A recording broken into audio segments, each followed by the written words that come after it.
Is it Western Conference Finals or beyond or bust for the San Antonio Spurs?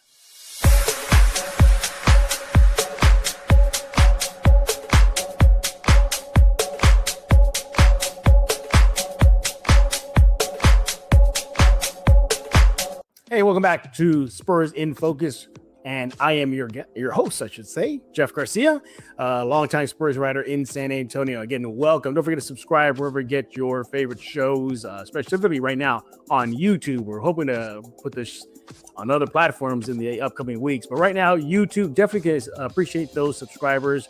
And yeah, just keep it coming. We definitely appreciate it. Look, it's a brand new show. I get it. It's going to take time. But if y'all can help, that'll be great. Be sure to follow me on X at Jeff G Spurs Zone. And you want to go to the Substack. That will catch up on all the Spurs news. SpursInFocus.substack.com. Do that right now. What are we talking about today? Spurs. Everybody's talking about them going to the finals, right? They are a championship caliber team. Is it Western Conference Finals at minimum or bust for this team? So if it's first round exit, is that kind of a failed season? If it's semifinals, is that a failed season? We're going to talk about that. And then preview this weekend's game, Spurs, Pacers. I think it's tomorrow, this Saturday at the Frost. So we'll be talking about them in just a few minutes. It's going to bring in our guest. He is back to wrap up this week at Spurs in Focus. He is Mr. Rudy Campos with the Sports Answer. Following him on X at Box Score Studio. Rudy, what's going on? Nothing much, man. Thanks for having me back, Jeff. By the way, we're going to have a nerd segment too later on. Oh, so I got to bring out that is going to happen again, especially I think you'll figure out what it's going to be about, the new trailer of Spider-Man. So I think so. Yeah, that's going to be it. All right, Rudy, let's go and dive into it here. The Spurs, they are the talk of the town, the talk of the NBA world, whether it's Wemby putting up monster numbers, Steph Castle, his ascension, Dylan Harper, the list goes on and on. This team is getting all the accolades, and many are saying this team is probably going to win the finals. I mean, they're already going there, but it is still at its core a young team. At its core, it's a team that does not have much playoff experience as far as the main players. And you're talking about Wemby, Vassell, Keldon, Harper, Castle. Y'all know the usual suspects there. Nevertheless, you got even some pundits saying, hey, that doesn't matter. This team is still championship bound. Rudy, can you imagine if it's a first-round exit for this team, a second-round exit for this team? Does it have to be Western Conference Finals or beyond or bust for this team, Rudy? I would say at the point of the season that we're in right now and the success that they've had, I think it probably is going to be Western Conference Finals or beyond or bust. I mean, you got to look. They're probably going to the toughest team they may face in the first round is more than likely going to be the Clippers. I know the Suns have given them a whole lot of trouble as well this season, but of the teams of the Final Four, the last four teams in, it's going to be the Clippers. As we saw most recently, they didn't have Kawhi Leonard yet. They still played the Spurs extremely tough, like they have all year, and they've been doing it for the past few years. So if they can somehow get away from facing the Clippers in that first round, I'd feel a lot more better about their ride to the Western Conference Finals, at least, because after that, you're looking at possibly the Lakers or maybe the Nuggets right there. So I think they can handle both of those teams with no issues. But I really would say Western Conference Finals would probably be the minimum that I would say for this team. Again, you got to factor in, they've got to stay clear of injuries. They've got to still be clicking, and they're clicking at the right time. And I know Coach Pop has always said that it's not, when you click, it's what part of the season you're going to click. And they're doing that right now. So I would agree with that. It's got to be at least Western Conference Finals. The West is not as strong when it comes to the Spurs and the Thunder. So, and it's clear because they've got like a 4-game lead over the Lakers from the second and third seed. So right now it's those two teams. And yeah, I expect both those two teams to be in the Western Conference Finals. Yeah, we even didn't mention this. That guy you see on your screen, he also has 0 playoff experience as an official NBA head coach. So there's that. And look, he's admitted it too. And a lot of the Spurs, they've been talking about it, particularly Mitch Johnson. They said they're aware of it. Even Wemby.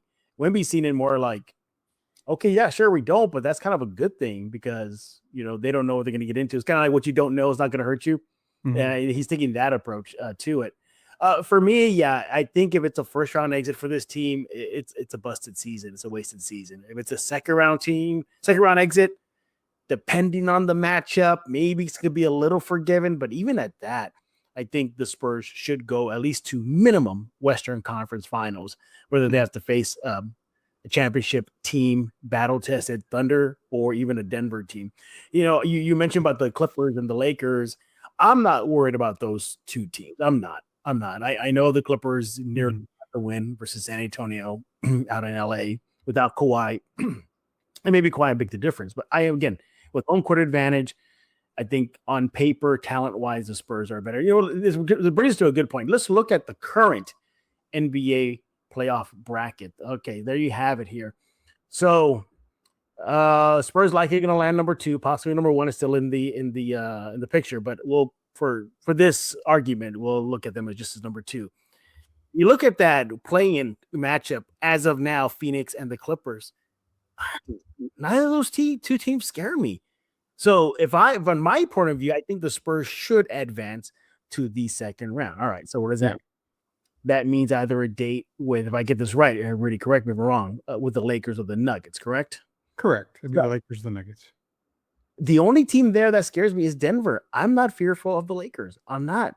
So even then, I think if the Spurs were to draw the Nuggets, let's just say it plays out that way, that could possibly go 6-7 games. I could see that happening. But could you forgive them if they were to lose to a Denver team, a team that's just as battle tested as any team in the field? Well, for everybody that's been following me knows that I picked Denver at the beginning of the season to win the NBA championship. So it wouldn't bother me as much. Denver is one of the few teams in the league that, when healthy, is still probably 7-8 players deep. So they've already got a title under their belt. They've got a lot of guys that are playoff tested, playoff battled. You've seen Nikola Jokic take his game even higher in the playoffs. So to lose to maybe a Denver team, I wouldn't be so upset about it. I mean, you lost to a quality team. You lost to a team that could potentially even beat OKC to get to that NBA Finals run. So it wouldn't bother me at all. It would be them if they were able to play the Lakers and that second round and they lost to the Lakers. That would bother me a whole hell of a lot more than anything else. Yeah, for me too, yeah. It would bother me if they're lose to the Lakers. Denver can be a little forgiving, but even at that, those are two teams that I think the Spurs should be able to handle. It's weird because the Spurs beat Denver in their gym without Castle and Wemby, but then they beat the Spurs in San Antonio. So you don't know what Spurs team you're going to get. You don't know what Denver team you're going to get. Joker's Joker. He's going to put up the numbers. Jamal Murray just went crazy in that second meeting with the Spurs. Just went ballistic. So that goes back to the defense for San Antonio, which has been one of the best this season. But nevertheless, I think they should advance. The only barring thing is that Denver team. That's the only team in this field that I'm looking at right now that scares me outside of OKC. But even at that, are you really scared of OKC? Are we really that scared of them, Rudy? Not really. I mean, OKC is definitely your NBA champion. They're number 1 seed in the NBA overall for a reason. But I mean, if you look at the way the Spurs have played Oklahoma City, they probably have played them the best out of any team this season. They've been able to get physical. And the one thing that you have to like as a Spurs fan is Victor still has a chip on his shoulder when it comes to Chet back from the like the teenage days when they were playing international type of competition. So I think as long as, Vic stays healthy and if they meet OKC in that Western Conference Finals, I would really easily take the Spurs in that, that series right there. Now, does it go 6 games, 7 games? I believe it's a 7-game series. Yeah. There's no doubt about it. The one thing that you have to consider is how bad are the refs going to give Shea the refs are all. So yeah. I mean, it's not just the Spurs that are going to go against the OKC. The refs are going to have some kind of median when it comes to that game. But I'm more terrified, and I'm more scared of a healthy Denver team than I am of an OKC team right now. Yeah, maybe kind of a close second for me. Maybe Minnesota. That would be a little dangerous too. But those are really the only two teams that really put a little bit of a little nervousness in my body there. But no, I really believe it's got to be Western Conference or beyond. It really has to be. This team statistically one of the best in the NBA, statistically ranks high in defensive rating, offensive rating, turnover percentage is low, a net rating is high. We know what they've done, losing twice. That was the longest losing skid this year. It's just 2 games in a row. That's just amazing for this team. And they are well ahead of schedule, and it looks like they're on their way to have a deep playoff run. But Rudy, I got to ask you, the Spurs, obviously they're going to say the obvious, which is now we're not worried about inexperience for most of the guys. Are you a little worried about the inexperience factor? I was at the beginning of the season, especially when they got off to a very hot start and they've continued to maintain that number 2 seed. I was worried, but I also look at the fact that what they're able to accomplish in season already builds enough confidence and enough character for them going into the playoffs. So no, right. I want to throw that word inexperience out the door, really, because to me, inexperience is you still have these hiccups from time to time, and you would see it during the regular season, similar to what Detroit's going through right now. I mean, they've had some hiccups there. I don't see that with San Antonio. I mean, they haven't lost more than 2 games all year, which that's amazing for a team like this. If you want to say that's unexperienced or inexperienced, just look at that. I mean, an inexperienced team would have a 3 or 4 game losing streak at some point in the season, especially with that tough stretch of games they had recently. Yeah, I mean, you're looking at that picture on your screen right now. All those guys, 0 NBA playoff experience, and that's just incredible. Look, they're gonna learn quick what it's like to play playoff basketball. Calls get tighter, the game gets scrappier. Fouls count more. The list goes on and on. Whether your reviews at the right time, or the wrong time, could come back and haunt you or benefit you. So it's not just the players too. Mitch as well. He's going to get a healthy dose of just coaching playoff experience. Imagine him going up against Dagenalt in the Thunder team. There's a experienced head coach there, a championship head coach there, or having to go up against if something strange happens. The Warriors get in and going against Steve Kerr.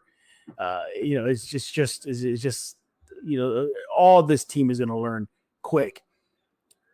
Are they going to get their lumps? Sure. Guess what, everybody? This team you're seeing on your screen is probably going to get beat the brakes off at one point in the playoffs. It's going to happen, but that's just part of the deal. But as far as the topic here to start off the show, is it Western Conference Finals or beyond? I think it has to be, with the way this team is playing, how they're destroying teams, how they're beating teams that they probably will see in their path to an NBA Finals appearance, handling business left and right. So, yeah. I'm with you. I think it has to be Western Conference Finals or bust. But we got to know what you think. Let Rudy know on X at Box Score Studio. Let me know on X at Jeff G Spurs Zone. We want to hear about your thoughts, fans, because I want to see everybody honking downtown, Rudy. I really, really want to do that. And hopefully that'll happen. Hey, the Spurs, they got a game this weekend versus the Indiana Pacers. Let me go and put up the tail of the tape here, everybody. Forgive me for just a few seconds here, and there we go. All right, Rudy. There's a tail of the tape. Spurs Pacers. The Spurs should have a cakewalk, right? But, I mean, you would think staggering. Go ahead. I would say you definitely would think so. I mean, it should technically be a cakewalk if you're really thinking about it. I mean, the Indiana Pacers are sitting at 15-55, one of the, if not the worst record in the league. This game, I want to say, and knock on wood, but I want to say this game should be over by halftime. I mean, agree with you. There's really no reason why a Pacers by team, halftime, he said. Yeah, there's really no reason why a Pacers team should even remotely be close in this game. I get it. Sometimes Spurs play down to their competition, but with Mitch Johnson and the coaching staff, the remarkable job they've done all season, I think they'll keep these guys focused, knowing, hey, this isn't a very big time game for us, but we still need to continue that momentum, because for all we know, OKC may drop a game, and this could be that one game that separates us from getting first in the Western Conference or second. I mean, look at those numbers. I mean, it's just so lopsided to the Spurs' favor. I mean, points per game, fourth in the NBA to 28th in the NBA for Indiana. I mean, can the Pacers make a shot? 29th in field goal percentage. The Spurs are 5th. Hey, look at that. The Spurs actually won the 3-point field goal percentage battle against the team. Yeah, 13th versus 22. I mean, the list goes on and on. This should be an easy Spurs win.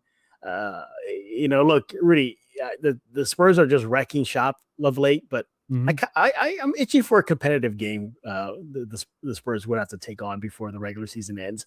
But I think they need that kind of juice. They've been steamrolling teams. I need to see them in a dogfight, and I think they probably will get a dogfight before the season ends. Ain't going to be against the Pacers, though. Rudy, it might be an early exit. Everybody leaving at the start of the third period to go beat the traffic out of the frost. Rudy, yeah, I got a W. What do you got? I have a W too. I mean, like I said, I don't think this game should even be close come halftime. Yeah. It should be relatively put away. And you made a good point. You said that you want to see a good stretch of games where they get tested. 1st of April, from April 1st to April 6th, I believe, they play Golden State, the Clippers, Denver, and Philadelphia. That 14 stretch is going to really prepare them for the upcoming playoffs that they're going to be in. So I think they'll be tested enough during those 4 games. But up until then, I mean, they've got teams that are relatively out of the playoffs or just in the play-in. Again, you can't really complain about an easy schedule at the end of the season. You and I, before the season, talked about how hard the schedule was to start the season. They proved to everybody that we didn't think it was that hard. I guess they didn't think it was that hard. So end of the season, they got a definite, the strength of schedule is not on their side. They got a really easy schedule coming up, but that 4-game stretch is going to really show exactly how they are going into the playoffs.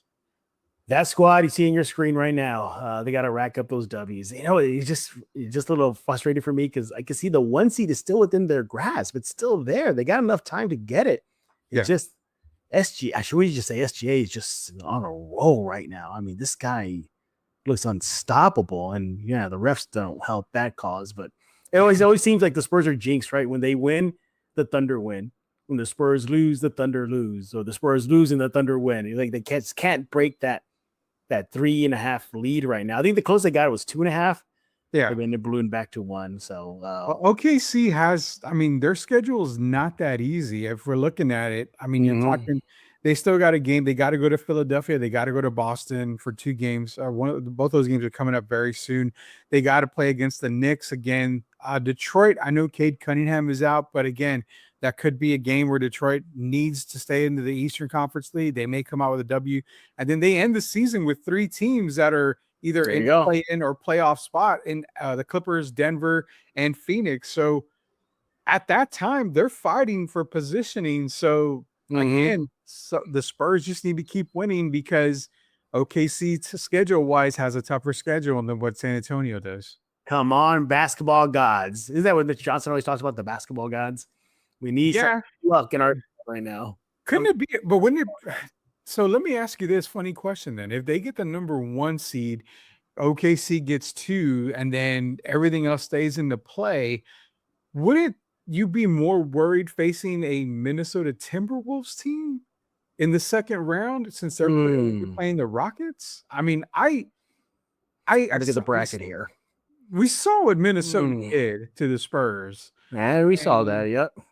And I was there for that game. Yeah, it wasn't pretty. So I would almost say the second seed is where I'd love to be. If all I have to deal with is the Lakers or the Nuggets, I would say I'd like to be there. But I don't know, man. Sometimes whoever 1 seed doesn't exactly have all the benefits in the world. Man, that's a good question. But look at that play-in. Should the Spurs worry about a Warriors team that beat the brakes off them twice in San Antonio? That was their 2-game losing streak. It was against that team. Should you be worried about that? I mean, that would shock the world. That would be a world shocker. Yeah, I mean, I would think the Warriors would give the Spurs a really, really tough time. I don't see the Warriors coming out of the play-in the way that they've been looking right now. The Blazers got it, huh? No, I mean, I actually think it's going to be Phoenix and the Clippers coming out of the play-in. I think those are the 2 teams that will come out of the play-in spot. But I mean, even if you're looking at the Clippers, they would be the 8th seed maybe. So, I mean, then you're looking at San Antonio and the Clippers in the first round, a team that's played the Spurs very well the past few years, especially this year. And then you got to go into either a Minnesota, which I'm not afraid of the Rockets, but the Minnesota Timberwolves can definitely sneak up on San Antonio. So yeah, they can. Again, number 1's great, but you got to look at the bracket too. It may not be all that great. Rudy Gobert said he wants a piece of Wemby in the playoffs. I don't know if you got that article. I did not, but yeah, he said it would be fun. That's what he said, to go against Wemby in the playoffs. But hey, you better watch what you wish for, Rudy Gobert. You better watch what you wish for. All right, Rudy, I think it's time that you and I have a quick nerd moment to close out this episode of Spurs in Focus. Nerd! All right, Rudy, you know what I'm going to be bringing up, and that is the new Spider-Man trailer, brand new day. It debuted a few days ago. And at first, I thought they were going to go the Venom route because they showed like this one scene where they did like a medical scan and it looked like he had the symbiote in him. It was all black. I said, "Oh my God, and you know what? I thought that made sense because Secret Wars is coming out. Maybe it's a setup for him to get in his black suit that he debuted in Secret Wars. But actually, looks like they're not going to go that route. They're going to go with Man Spider. They're going to go with Man Spider, which is, look, I'm not spoiling anything. It's in the comics out since the 80s, everybody. Yeah, Peter Parker turns into a giant spider. He literally does. What do you think? I don't know if they go, and I've seen all the reports and the rumors about Man Spider, and I can see where it seems like they're leaning towards that, but I don't think they go Man Spider route. I think they're going, so there's a comic book, and I want to say, is it Spectacular Spider-Man or it's one of the Spider-Mans that came out where he evolves, so he goes from teenager to an adult. Yeah, and that's what they were talking about in the when they were doing the talking in the background. I think it was Keith Edwards was talking about it. And he said, you go from, there's 3 stages of a spider, from this to this to this, and I think that's where it goes to, is that last stage of spider, which is being an adult spider. And I think that's why and in that same comic, he's wrapped up in a cocoon, and Mary Jane finds him like that. So I think that's the route they're going to go.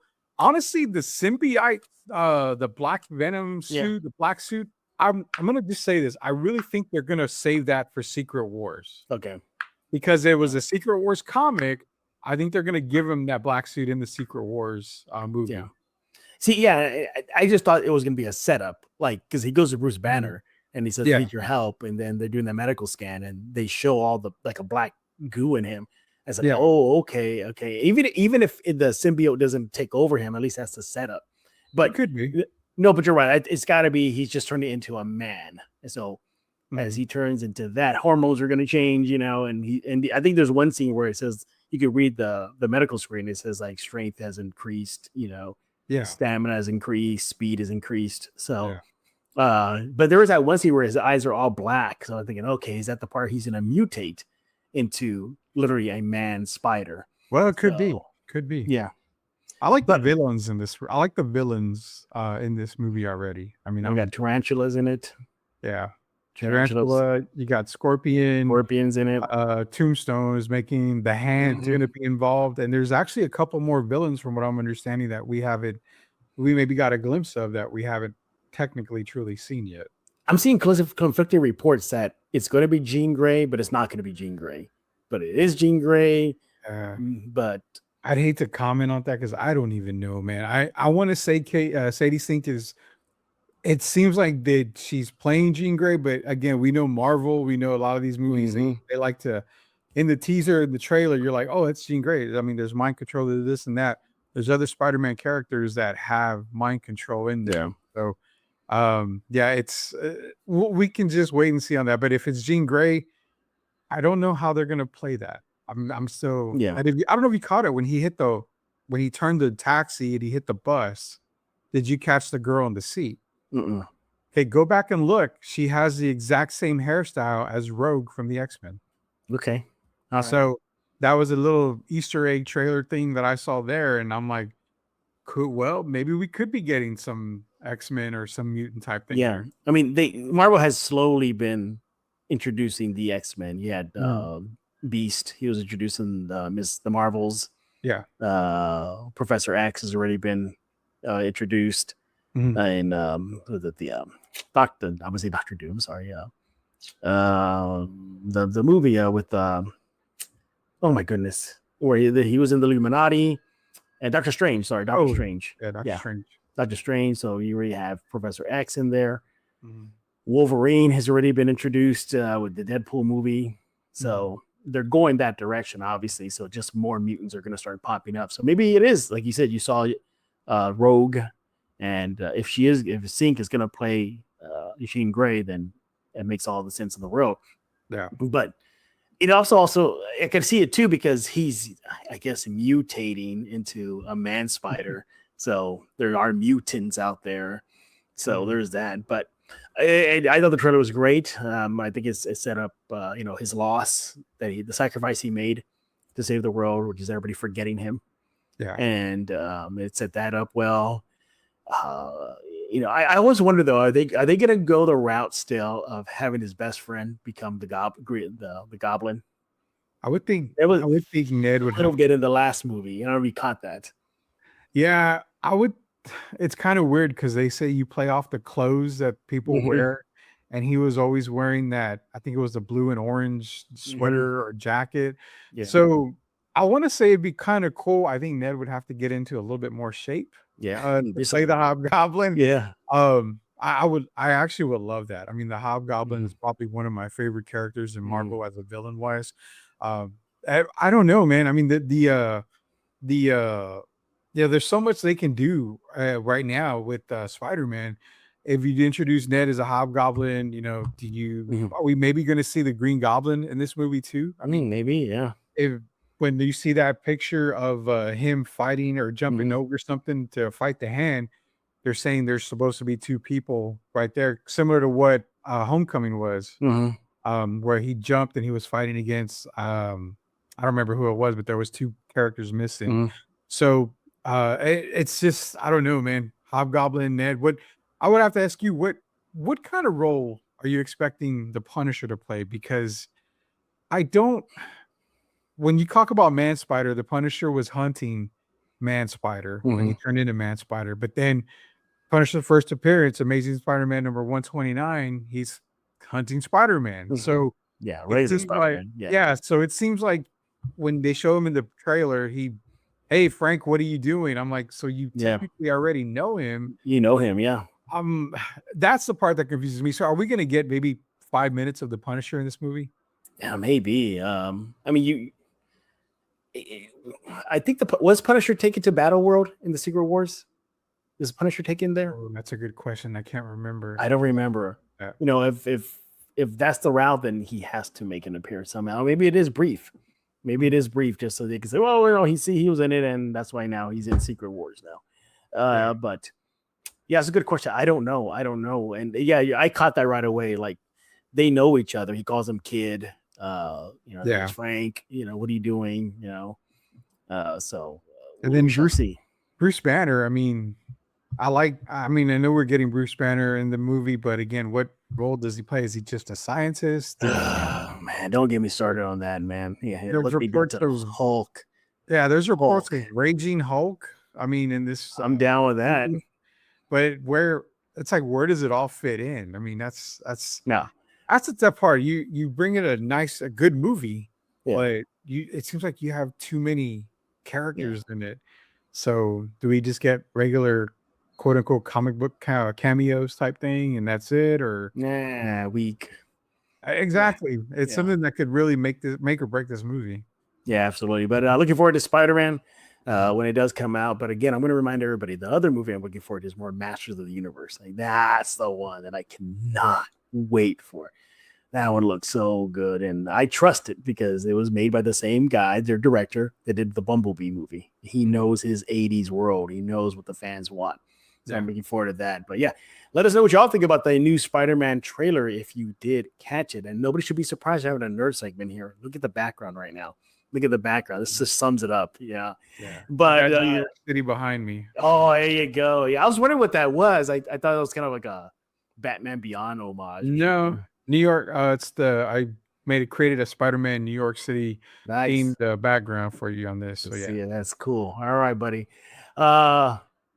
That's another nerd segment here on Spurs on Focus. But hey, what do y'all think about your silver and black? Is it Western Conference or bust for this team? And what do you think about tomorrow's game? Spurs Pacers should be an easy win, right? Let us know on X at Box Score Studio and me at Jeff G Spurs Zone. And Rudy, what's going on with the sports answer, all that good stuff?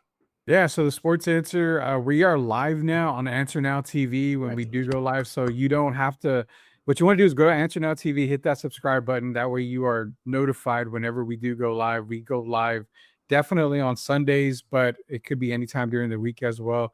We're actually going to be going live on Fridays, Mm-hmm. I believe after 5. So for your drive home, if you don't want to listen to regular Nice. radio, just hit the YouTube, put it on your car, and you can ride with us on the way home. It's going to be a lot of fun. It should be an hour long this time. So Mm-hmm. definitely got a lot of stuff happening at the Sports Answer. And of course, you'll find Jeff at the Sports Answer with us from time to Yep. time as well. Absolutely. Absolutely. All right, Rudy, thank you again for joining us here on Spurs in Focus. Everybody else, we thank y'all for coming to Spurs in Focus. Don't forget to subscribe at YouTube, Spurs in Focus. It's a baby show. It's just starting. It's just not even crawling yet. It's still in the baby. It's like waddling. But we definitely help you. We'll appreciate your support by subscribing ASAP. Tell your friends all about us too. Don't forget to go to Substack, spursinfocus.substack.com. There you can find all the articles and other stuff, other fun stuff there. Again, Spurs in Focus on Substack, and it's completely free, everybody. It's 100% free. So go there right now. We'll be back on Monday, I believe, to talk more silver and black as the Spurs season rolls on. So for Mr. Rudy Campos, I am Jeff Garcia. Now you're in focus with Spurs in Focus.